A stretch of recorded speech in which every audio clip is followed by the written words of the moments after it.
Halo Prof. Jonas, di video kali ini saya akan membahas tentang pandangan tentang usia bumi, yang mana ada dua pandangan besar atau dua grup besar, yaitu yang memandang bahwa usia bumi adalah sekitar paling jauh puluhan ribu tahun, dihitung dari silsilah yang tertulis di Alkitab. Dan yang hari ini saya akan bahas adalah view Old Earth Creationism atau pandangan bumi tua, yang berarti usia bumi itu berusia jutaan atau bahkan miliaran tahun. Hari ini juga saya akan membahas beberapa teori populer yang mencakup Theistic Evolution, The Gap Theory, dan DH Theory yang diungkapkan oleh tokoh-tokoh yang berbeda di kurun waktu yang berbeda juga. Untuk memulainya, definisi tentang Old Earth Creationism adalah satu pandangan yang menyatakan bahwa usia bumi adalah 4,5662 miliar tahun dan usia dari alam semesta atau the age of the universe adalah 13,79 miliar tahun, di mana ada plus minus atau margin of error dari perhitungan ini. Namun demikian, ada beberapa teori kuat yang mendukung pernyataan-pernyataan ini dan menghasilkan angka yang kurang lebih sama yang tertera di presentasi di halaman ini.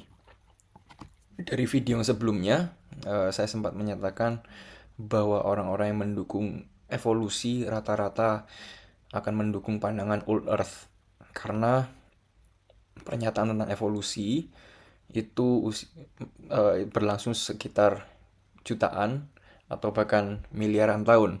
Mikroevolusi terjadi dalam waktu yang lama, termasuk juga proses natural selection dan proses-proses yang lainnya berlangsung dalam waktu yang lama. Artinya secara tidak langsung menyatakan bahwa usia bumi itu juga minimal selama itu. Dimulai dari pertanyaan ini, yaitu jika evolusi berlangsung jutaan atau miliaran tahun, maka apakah itu bisa menjelaskan tentang usia bumi? Salah satu pandangan yang menyetujuinya adalah Francis Collins dengan teori theistic evolution, yaitu adanya evolusi yang dilakukan oleh pencipta, yaitu dilakukan oleh Tuhan sendiri.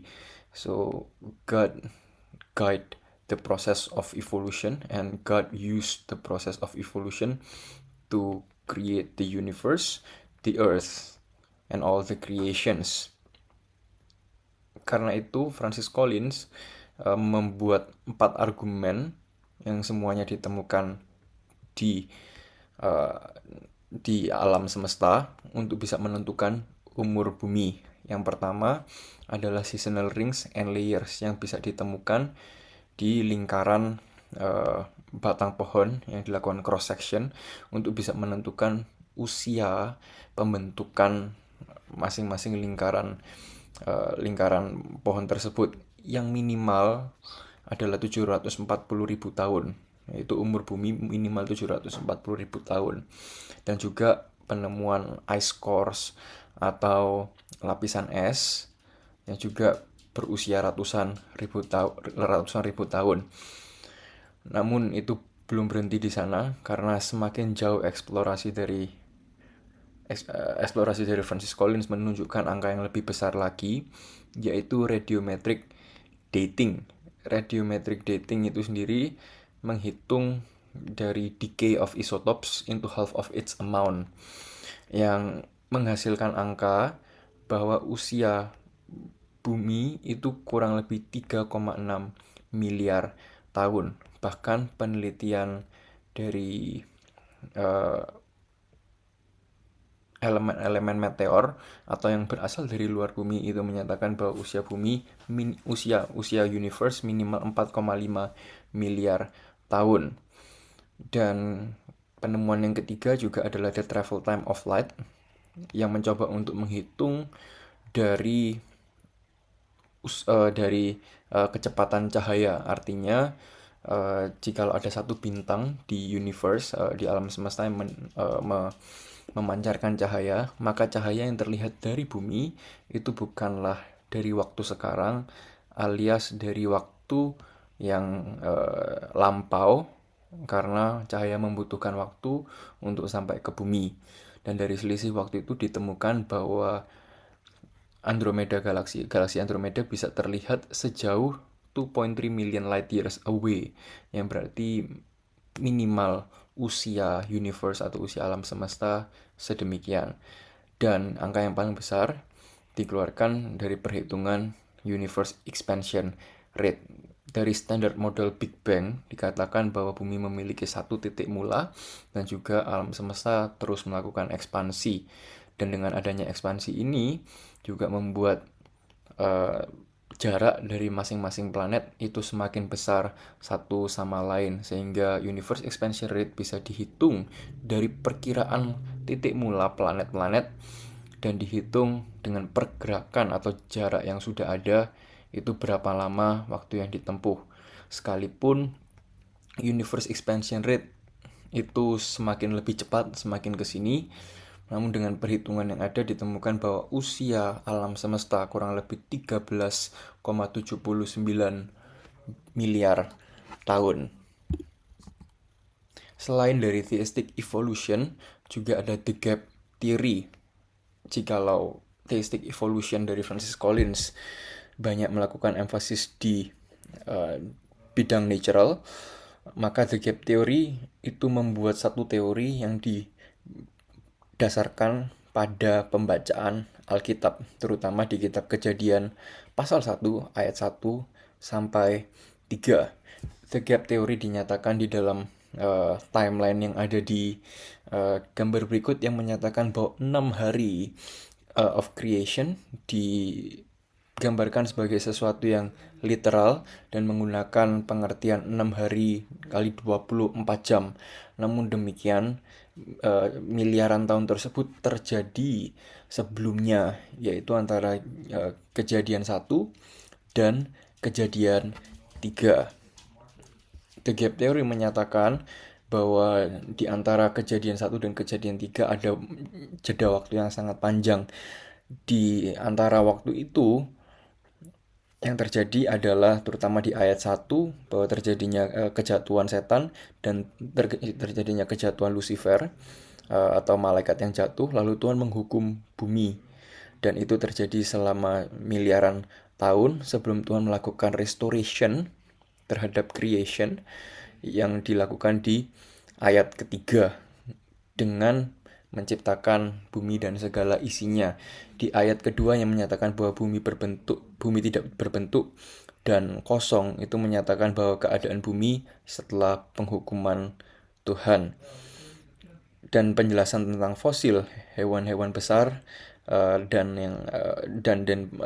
penjelasan tentang ciptaan-ciptaan yang tidak ada hari ini, itu dikatakan bahwa itu adalah hasil dari second creation after the gap. Artinya ada perbedaan ada perbedaan ciptaan. Salah satunya yang paling besar adalah manusia, yaitu manusia baru diciptakan setelah adanya gap itu, di Kejadian 1 ayat 3 mulai di second creation itu mulai ada manusia, sedangkan hewan-hewan yang tidak ada ditemukan sekarang itu berarti ada di momen Genesis 1 sebelum Tuhan menghukum bumi dan segala isinya. Kita kembali lagi ke pertanyaan yang saya lontarkan pertama tadi, jikalau evolusi terjadi jutaan atau bahkan miliaran tahun, apakah itu berarti menjelaskan tentang umur bumi, ataukah apakah semua orang-orang mendukung teori evolusi itu berarti mendukung teori Old Earth, atau sebaliknya semua orang yang mendukung teori Old Earth itu berarti setuju dengan teori evolusi seperti Francis Collins? Jawabannya adalah tidak, karena salah satu tokoh utama yang menyampaikan Old Earth Creationism namanya adalah Dr. Hugh Ross. Beliau adalah pencipta atau penemu atau yang mendirikan website Reasons to Believe, dan juga mengeluarkan teori Day Age Theory atau Progressive Creationism. Dr. Hiro sendiri dalam satu debatnya melawan Dr. Terry Mortensen, yaitu seorang Young Earth Creationist, Dr. Hughes mengatakan bahwa the more we learn about the universe, the more clearer it becomes that there isn't enough times for Darwinian evolution. Sekalipun usia bumi dan usia alam semesta berumur miliaran tahun, waktu tersebut tidak cukup atau waktu tersebut terlalu kecil untuk terjadinya evolusi, sehingga Dr. Hughes menyatakan bahwa teori Old Earth yang dilontarkannya tidak kompatibel dengan teori evolusi, dan beliau tidak akan menjadi orang yang percaya dengan teori evolusi sampai kapanpun. Presupposition yang disampaikan oleh Dr. Hughes termasuk dalam bukunya itu berasal dari satu kata ini, yaitu concordism. Concordism ini sendiri menyatakan bahwa Tuhan menuliskan dua bentuk buku. Yang pertama adalah scripture, yang kedua adalah nature. Dan ketika scripture dan nature ini dituliskan, keduanya tidak saling kontradiksi, tidak saling berlawanan. Dan jikalau apa yang dikatakan di Alkitab adalah terjadi, maka apa yang terjadi di nature juga mendukung apa yang dikatakan di Alkitab, sehingga interpretasi antara Alkitab dan nature keduanya juga adalah sama. Perlu diperhatikan bahwa the book of nature and the book of scripture itu berbeda dengan interpretasi manusia terhadap scripture dan nature. Karena itu ilmu-ilmu seperti teologi dan ilmu biologi itu bukanlah hal yang termasuk di concordism ini, karena itu bukan sesuatu yang ditulis Tuhan, tapi sesuatu yang jadi interpretasi manusia. Dr. Hiro sendiri juga adalah seseorang yang percaya dengan inerrancy of Bible, namun dia tidak membatasi bahwa pemahaman Alkitab itu harus dipahami secara tradisional, tapi bisa melihat itu secara apa yang terjadi di nature dan melihat apa yang terjadi di Alkitab dan melakukan interpretasi di dalamnya, sehingga keduanya bisa saling mendukung. Ada dua macam argumen yang disampaikan oleh Dr. Ross. Yang pertama adalah biblical argument. Biblical argument sendiri mencakup tiga hal. Yang pertama tentang Day Age Theory. Ini teori yang disampaikan oleh Dr. Ross.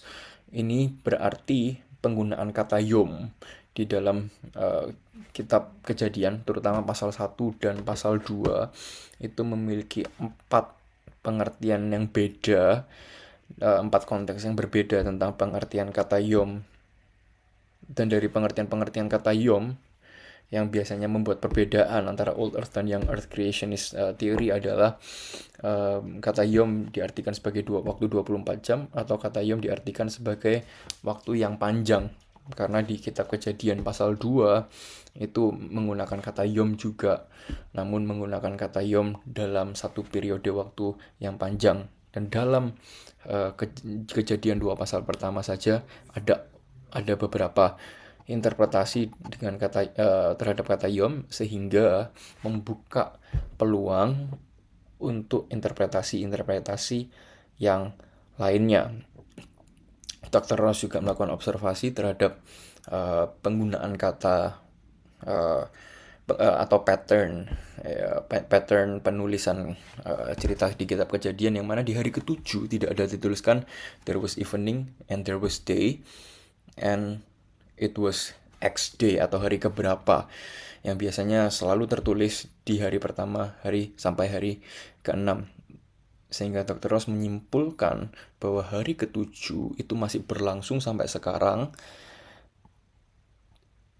hingga nanti hari ke-8 terjadi ketika Tuhan berhenti dari istirahatnya dan melakukan penciptaan lagi, yaitu menciptakan bumi dan langit yang baru. Biblical argument ini juga didukung dari ayat-ayat Alkitab yang lain seperti Ibrani 4 dan juga Mazmur 95. Selain itu, Dr. Ross juga menyampaikan argumen yang lain dari sisi natural, bahwa uh, bumi bumi dan alam semesta itu bekerja atau beroperasi dengan hukum yang konstan. Misalnya salah satunya adalah entropi, yang mana variabel ini akan terus menurun seperti yang dikatakan di second law of thermodynamics, dan juga persamaan-persamaan matematika yang lain yang juga menyetujui bahwa sebenarnya usia bumi itu adalah tua, dan jikalau usia bumi adalah tua, maka juga tidak mendukung kemungkinan adanya perubahan yang mendadak pada variabel-variabel tersebut, karena jika ada perubahan yang mendadak pada variabel tersebut, maka yang terjadi adalah semua makhluk di muka bumi semuanya akan musnah. Dan yang Earth Creationist biasanya akan membuktikan bahwa pandangan Old Earth ini tidak sesuai dengan Alkitab. Dr. Ross juga menyampaikan dalam debatnya bahwa sebenarnya orang-orang yang Earth juga tidak sesuai dengan Alkitab, karena Alkitab menyatakan bahwa natural law itu tidak akan pernah berubah. Alkitab juga menyatakannya berkali-kali. Namun demikian, uh, jikalau bumi itu muda, maka berarti harus ada hukum alam yang berubah secara mendadak. Dan jikalau hukum alam itu terjadi secara mendadak, itu tidak kompatibel dengan apa yang dikatakan oleh Alkitab. Selain itu, banyak juga orang-orang dari yang Earth Creationist yang juga melontarkan pertanyaan tentang adanya kematian. Karena jikalau bumi berumur tua, maka salah satu konsekuensinya adalah hewan-hewan dan tumbuhan yang hidup sebelum manusia itu pasti mengalami hidup dan mati di usia yang jutaan atau mungkin miliaran tahun itu. Para teologis mengatakan bahwa hal itu sebenarnya tidak sesuai dengan apa yang dikatakan di Roma 5 ayat 12, karena kematian baru terjadi setelah dosa manusia.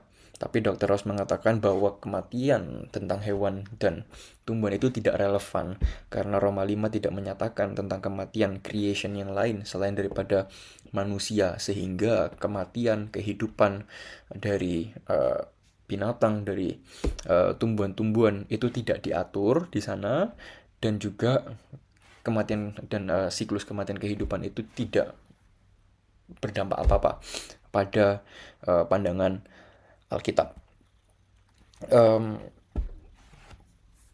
Openness arguments atau argumen dari orang-orang yang menolak Earth Creationist terutama menyerang pada penggunaan kata yom, yang berarti periode waktu penciptaan setiap harinya adalah 24 jam. Yang pasti di sini adalah ada kemungkinan orang-orang berasumsi bahwa jikalau Tuhan itu begitu maha kuasa, maka tidak butuh di waktu yang begitu lama untuk menciptakan segala sesuatu atau memproses segala sesuatu dalam 24 jam. Itu juga bisa untuk dilakukan. Namun demikian, Dr. Ross juga tidak sepenuhnya setuju dengan pandangan itu, karena terutama di hari ke-6 ketika Adam diberi tugas dan melakukan segala sesuatu, menurut Dr. Ross juga dibutuhkan waktu yang lebih lama daripada 24 jam untuk melakukan semua rangkaian penciptaan, bukan hanya penciptaan manusia, tapi juga menyelesaikan semua tugas yang diberikan oleh Tuhan. Begitu juga dengan penciptaan Hawa dan lain-lain, hingga itu terjadi dalam kurun waktu 24 jam. Itu sebenarnya mustahil menurut Dr. Ross. Namun demikian, pandangan yang lain juga mengatakan bahwa kita tidak seharusnya berasumsi bahwa Tuhan jikalau bisa melakukan itu dalam waktu 24 jam, maka Tuhan wajib melakukannya dalam 24 jam. Karena misalnya juga untuk Tuhan melakukan kedatangannya juga tidak harus dalam waktu yang cepat, sekalipun Tuhan bisa melakukannya kapan saja. Atau kedatangan Tuhan Yesus yang pertama, kelahiran Tuhan Yesus juga tidak langsung dilakukan dalam waktu yang cepat. padahal Tuhan bisa melakukannya demikian. Dan yang kedua juga adalah biblical argument yang menyoroti tentang usia yang lama, periode yang lama dalam sehari, karena jikalau waktu itu terjadi begitu lama, maka itu tidak sesuai dengan apa yang dikatakan oleh Alkitab, yaitu usia Adam adalah 930 tahun pada yang dihitung dari hari ketujuh. Artinya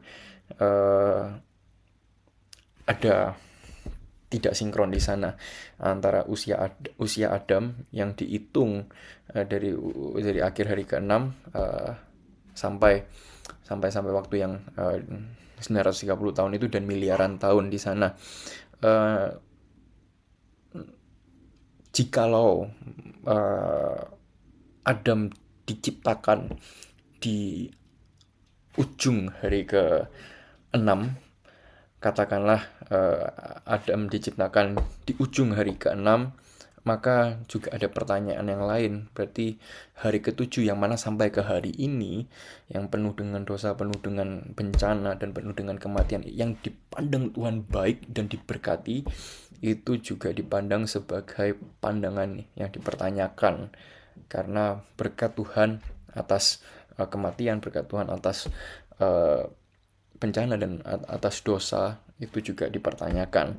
Dan argumen-argumen yang lain sifatnya adalah approach dari nature, atau dari alam, atau dari penggunaan metodologi penghitungan di alam.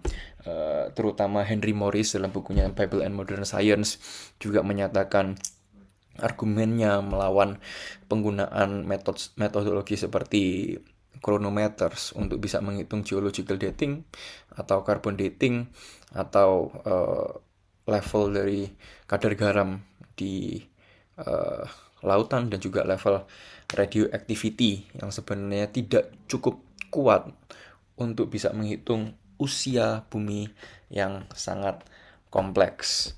Demikian juga ada satu presupposition yang dicoba dilawan di dalam bukunya, yaitu uniformitarianism, yaitu satu asumsi bahwa the present is the key to the past. Artinya kita bisa menilai apa yang terjadi sekarang atau apa yang terjadi di masa lampau dengan hukum-hukum yang terjadi sekarang. Menurut Henry Morris, pandangan itu juga terlalu simplistik, dan dia buktikan juga lewat nanti di presentasi berikutnya juga akan saya jelaskan tentang uniformitarianism dan hubungannya dengan teori air bah di zaman Nuh, bahwa sebenarnya apa yang terjadi sekarang itu tidak bisa menjelaskan apa yang terjadi di masa lalu, karena ada perbedaan. Jika sesuatu terjadi secara katastrofik atau jika sesuatu itu terjadi secara signifikan yang bisa merubah natural law di saat itu terjadi. Selain daripada itu, penghitungan usia-usia yang nampak seperti carbon dating dan lain-lain itu tadi juga dipertanyakan, karena adanya kemungkinan bahwa Tuhan menciptakan sesuatu itu dengan apparent age. Artinya misalkan ketika Tuhan menciptakan Adam tidak diciptakan dari bayi. Adam diciptakan sebagai manusia yang sudah dewasa. Demikian juga ketika Tuhan menciptakan yang lain-lain, bebatuan, tanaman, es, lapisan dan yang lain, lapisan es dan lain-lain, itu juga bisa jadi bukan dimulai dari nol, tetapi dimulai dari satu titik yang kita tidak bisa tahu mulainya dari berapa. Sehingga perhitungan yang dilakukan oleh peneliti, jika itu dimulai dari titik nol, maka itu bisa jadi salah. Karena itu saya sampai kepada 4 konklusi dari beberapa teori yang mencakup theistic evolution, the gap theory, dan juga DH theory itu tadi, bahwa yang pertama, teori old earth itu tidak selalu compatible dengan teori-teori evolusi seperti apa yang saya sampaikan di materi saya sebelumnya. Dr. Hiro sendiri menyatakan bahwa dia tidak setuju dengan teori evolusi. Dan yang kedua adalah presupposition yang saya soroti di sini adalah concordism, yaitu untuk integrasi Bible and Science. Itu menggunakan teori concordism, yaitu bahwa Tuhan menuliskan kebenarannya dalam dua buku, yaitu Scripture dan Nature, yang keduanya tidak bertentangan. Dan yang ketiga, Bible Interpretation bisa jadi berbeda sekalipun disampaikan oleh tokoh-tokoh yang menyampaikan inerrancy of Bible. Tokoh Dr. Hero sendiri juga adalah seorang yang menyatakan bahwa Bible is inerrant, tapi juga menjadi seseorang yang membuka probability untuk interpretation yang non-konvensional atau non-tradisional. Dan konklusi saya yang keempat adalah Old Earth Creationist tentu uphold the local flood teori, yang mana ini akan bersambung dengan presentasi saya berikutnya untuk melihat apakah semua orang-orang yang menyatakan bahwa bumi itu tua itu mendukung teori bahwa air bah di zaman Nuh itu adalah air bah lokal, untuk bisa mendukung teori mereka. Terima kasih Prof. Jonas. Sekian presentasi saya. Di presentasi berikutnya saya akan menjelaskan tentang teori air bah di zaman Nuh. Apakah itu lokal ataukah itu sifatnya global. Terima kasih.